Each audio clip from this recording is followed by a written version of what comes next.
एक जेल में एक कैदी बंद होता है और उसको आने वाले तीसरे दिन में फांसी होने वाली थी। अब जब फांसी होती है तो आमतौर पे लोग ये कह पूछते हैं कि तुम्हारी कोई आखिरी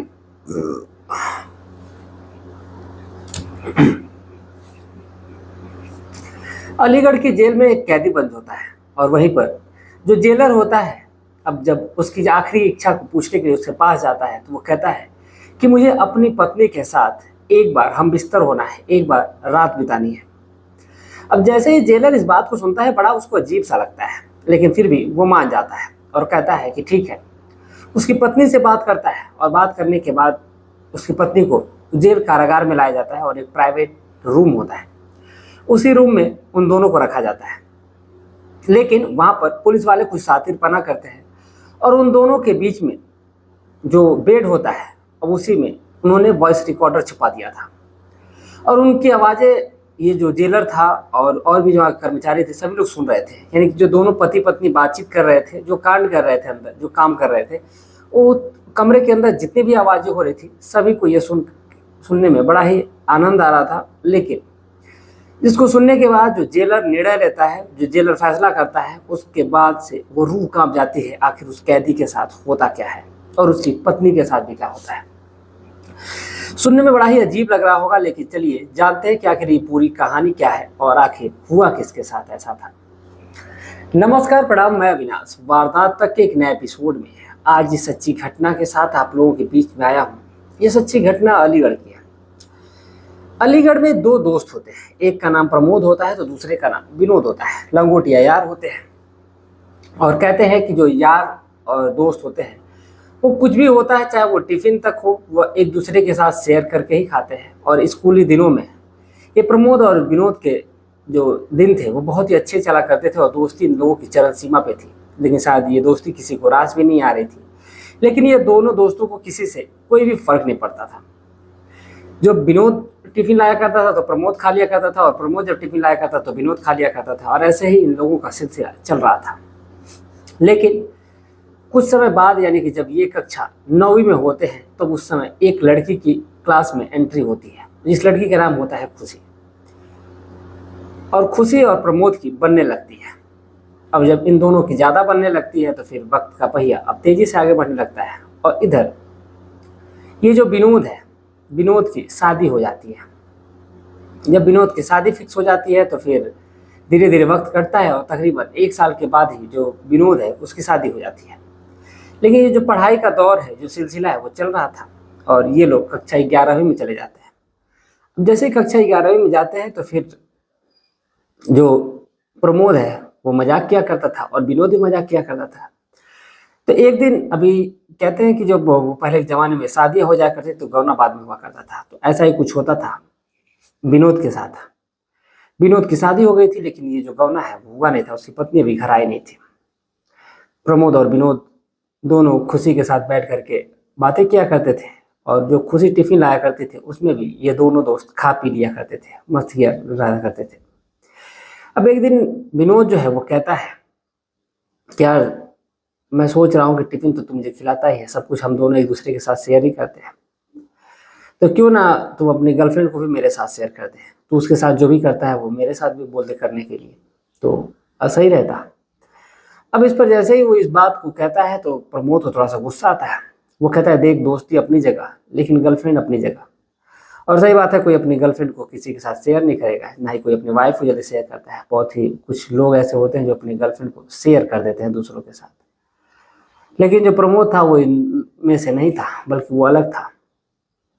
और इस बात को लेकर के इन दोनों के बीच में बहस भी थोड़ी बहुत हो जाती है, लेकिन फिर इनकी दोस्ती बरकरार रहती है और फिर ये एक दूसरे के साथ वैसे ही रहने लगते हैं जैसे कि ये पहले रहा करते थे। अब एक दिन विनोद रूम पे ही रहता है, तब तक खुशी फ़ोन करती है और वो कहती है कि उसका कुछ खाने का मन करे, जैसे चाउमीन वगैरह। तो वो कहती है कि एक काम करते हैं कि मैं तुम्हारे रूम पे ही आती हूँ। और किस्मत देखिए कि वहाँ पर उस टाइम पे प्रमोद भी होता है, तो विनोद नहीं चाहता था लेकिन फिर भी वो कहता है कि ठीक है आ जाओ। और खुशी वहाँ पर पहुँचती है और विनोद भी वहीं पर होता है। विनोद से भी कहती है कि तुम कहाँ हो, तो विनोद कहता है, पहले तो छुपाता है कि वहाँ पर नहीं है, लेकिन फिर कहता है कि ठीक है तुम चलो, मैं भी वहीं पर पहुँचता हूँ। और इतना कह करके और वो चला जाता है। अब प्रमोद और विनोद और खुशी तीनों एक ही कमरे में होते हैं और उसके बाद वहां से वो जो विनोद है और विनोद वहां से कुछ सामान लेने के लिए चला जाता है। लेकिन सामान लेने के लिए तो चला जाता है, लेकिन लेकर करके सामान आता है तो फिर वो वहां से प्रमोद जो है वो गायब रहता है। और जब प्रमोद गायब रहता है और फिर कुछ ही समय बाद पुलिस आती है और पुलिस आकर के इस विनोद को अरेस्ट कर लेती है। अब विनोद को आखिर पुलिस क्यों अरेस्ट करती है, तो बड़ा ही थोड़ा सा अजीब सा लगता है कि विनोद को पुलिस अरेस्ट कर लेती है। और अरेस्ट करने के बाद से जो मामला है वो तुल पकड़ लेता है और इल्जाम ये था कि विनोद ने उस लड़की के साथ जोर जबरदस्ती की है और जोर जबरदस्ती करने के बाद से फिर उसको मौत के घाट उतार दिया है। यानी कि उस लड़की के साथ रेप किया हुआ है और रेप करने के बाद उसको मौत के घाट उतार दिया है। तो इसीलिए जो पुलिस है वो आती है और आकर के उसको लेकर के चली जाती है। अब जैसे एक लड़की का मर्डर हो जाता है तो फिर पूरे शहर में हड़कंप मच जाता है और उधर सभी लोग कैंडल मार्च निकाल लेते हैं कि इसको फांसी होनी चाहिए, इसको फांसी होनी चाहिए। अब सभी लोग परेशान कि आखिर क्या किया जाए। अब जो सबूत थे, जो गवाह थे, सभी उसके खिलाफ थे। अब इसीलिए जो विनोद है, विनोद को जो जेल में कोर्ट में फांसी की सजा सुना दी जाती है। उसको एक डेट मुकर्रर कर दिया जाता है कि इस डेट पे इसको फांसी होगी। अब जैसे ही फांसी की बात आती है तो फिर जो विनोद है वो टूट सा जाता है एकदम और वो सोचता है कि आखिर ये उसके साथ क्या हो गया। लेकिन सभी को यही लग रहा था कि जो सारा गुनाह है, जो सारा जुर्म है, विनोद ने आखिर कहीं ना कहीं सही में उस खुशी के साथ गलत किया था, उसके साथ फायदा उठाया था। क्योंकि जो प्रमोद है वो कुछ ही समय बाद वहां से चला गया था और वहां पर जो मिला था वो बस खुशी और विनोद ही थे। तो जो उसके शरीर पे निशान मिले थे, जो सबूत मिले थे, वो सारे विनोद के ही लग रहे थे। इस वजह से यह सब दावा किया गया कि जो मरने वाली लड़की है वो कोई और नहीं बल्कि इसको मारने वाला विनोद ही है। अब सारा सिलसिला चल रहा था, लेकिन अब जो जेल का एक रूल है कि जब जिसको फांसी दी जाती है तो फांसी देने से पहले उसकी अंतिम इच्छा पूछी जाती है। और ऐसा ही कुछ होता है विनोद के साथ। विनोद से पूछा जाता है कि तुम्हारी आखिरी इच्छा क्या है। तो विनोद कहता है कि जो मुझे अपनी पत्नी से मिलना है, मुझे अपनी पत्नी के साथ एक रात गुजारनी है। और फिर वो कहते हैं कि ठीक है, अब भाई आखिरी इच्छा की बात है तो जाहिर सी बात है कुछ ना कुछ तो करना ही पड़ेगा। अब इसीलिए जेलर साहब इंतजाम करते हैं और पहले जाते हैं खुशी के घर पे और वो कहते हैं कि जो तुम्हारा पति है विनोद, वो तुमसे रात गुजारने के लिए कह रहा है, तुम्हारे साथ वक्त गुजारने के लिए कह रहा है।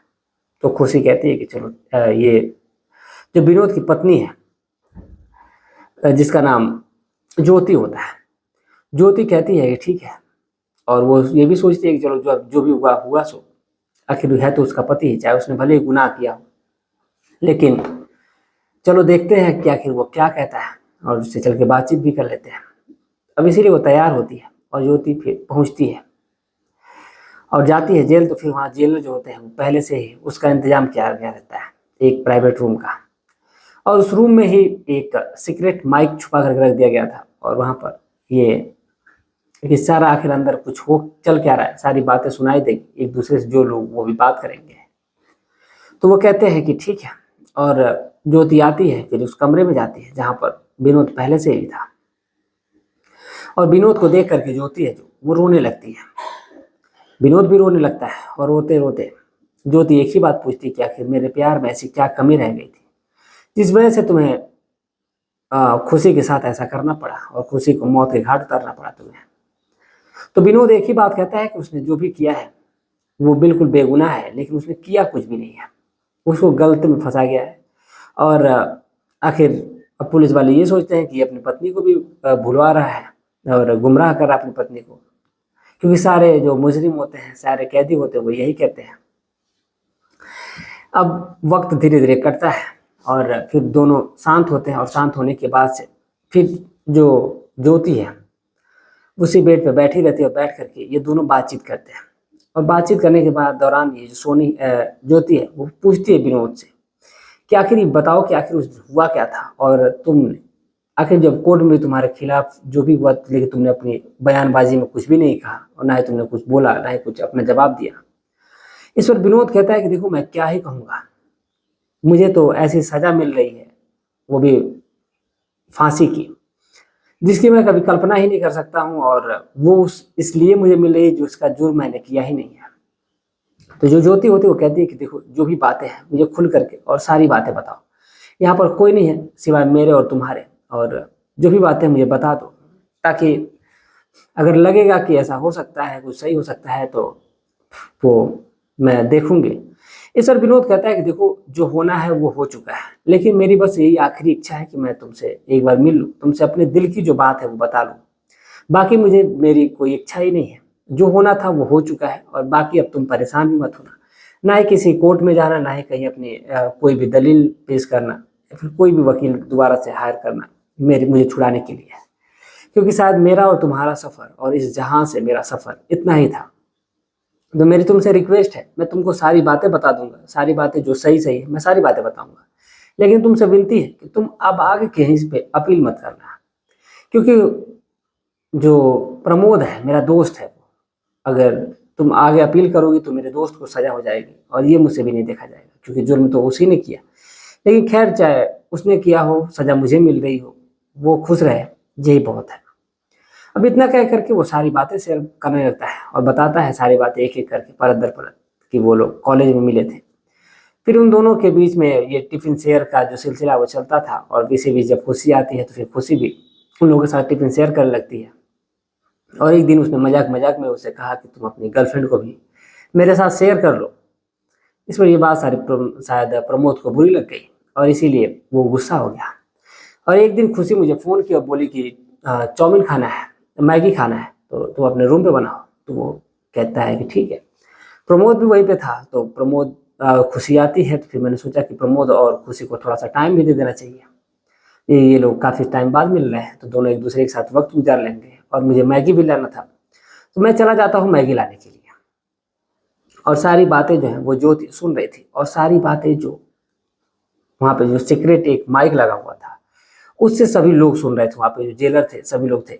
और ये बातें बताते हुए विनोद जो है वो रो भी रहा था, और कहता है कि जो जब मैं आया उधर से मैगी लेकर के, तकरीबन मैंने आधे घंटे का समय गुजार दिया, ताकि उन लोगों को वक्त मिल जाए, और वक्त के साथ साथ वो लोग अपना एक दूसरे के साथ वक्त गुजारेंगे तो सब कुछ सही हो जाएगा उन लोगों के बीच में।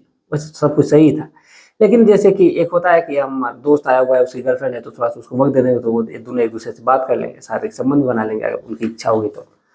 अब इसीलिए वो उनको वक्त देता है, और उसके बाद जब मैगी लेकर के वापस आता है, कमरे पे आता है, तो कमरे पे आकर के देखता है कि दरवाजा बाहर से ही लॉक है, और वो दरवाजा को खोलता है, और जैसे दरवाजे को खोलता है तो फिर अंदर जाता है। तो अंदर देखता है तो जो खुशी है वो बिल्कुल निर्वस्त्र है, बिना कपड़ों के, और बिना कपड़ों के वहाँ से वो इस हालत में पड़ी हुई है, और उसको बड़ी ही निर्ममता से मार दिया गया है। और इतना क्या करके, और उस लड़के ने, जो प्रमोद है, प्रमोद ने ही उसके फ़ोन से, यानी कि विनोद के फ़ोन से थाने में भी फ़ोन कर दिया था, और फ़ोन करके कहा था कि यहाँ पर एक लड़की का मर्डर हो गया है, और मैंने मर्डर कर दिया है, और गलती से ये मर्डर हो गया है, ये लड़की। अब जैसे ये बात वो कह करके, और फिर वहाँ से उस लड़की का मर्डर करने के बाद प्रमोद वहाँ से फरार हो गया था। जैसे विनोद आता है तब तक पुलिस भी आ जाती है वहाँ पर। अब विनोद अपनी सफाई में कुछ कर भी नहीं पा रहा था, और तब तक पुलिस आ भी जाती है, उसको अरेस्ट कर लेती है, और सारे सबूत उसके खिलाफ थे। जो फिंगरप्रिंट वगैरह थे सारे, ये कहीं ना कहीं विनोद के थे, क्योंकि उसने जिस प्रकार से, जितनी सफाई से यूज करा था, उससे ऐसा लग रहा था कि वहाँ पर कोई है ही नहीं। और वो इतना शातिर लड़का था कि वो अपना फ़ोन भी नहीं लाया था, और खुशी को उसने मार ही दिया था, विनोद को भी मार दिया था। अब विनोद वहाँ पर था ही। और पुलिस जब उसकी जांच पड़ताल करती है, बहुत ही बारीकी तरीके से जांच पड़ताल की जाती है, तो हर जगह पे विनोद के ही साक्ष्य मिलते हैं, और विनोद के सैंपल्स मिलते हैं। अब इसीलिए जब सारे सबूत उसके खिलाफ थे, तो फिर उसने अब सोचा कि चलो जो होगा अब देखा जाएगा। लेकिन उसको ये उम्मीद नहीं थी कि उसको फांसी की सज़ा हो जाएगी, और उसको फांसी की सज़ा भी हो जाती है। फिलहाल जो प्रमोद है वो कहाँ है, लेकिन जहाँ भी होगा वो खुश होगा। तो छोड़ो, जाने दो, जो होना था वो तो हो चुका। मेरा और तुम्हारा सफ़र यहीं तक का था, और शायद अगर हो सकेगा तो हम लोग अगले जन्म मिलेंगे।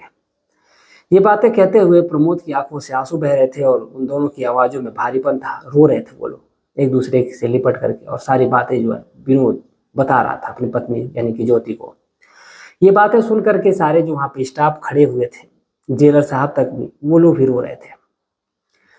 और जेलर साहब को ये लग रहा था कि कहीं ना कहीं एक बेगुनाह को ये फांसी की सजा दी जा रही है।